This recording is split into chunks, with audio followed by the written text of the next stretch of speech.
నాలో నీవు తప్పిపోయి ఎన్నలేని దీవెనలన్నీ కొలిపోయి దుఃఖించేదవెందుకు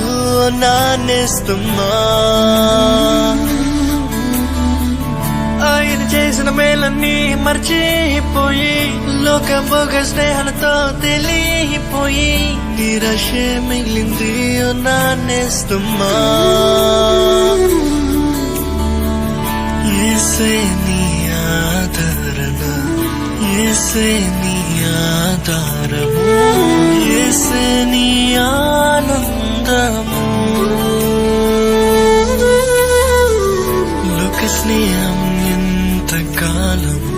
పాప బ్రతుకు నరక మార్గం యేసే నీ జీవనాధారము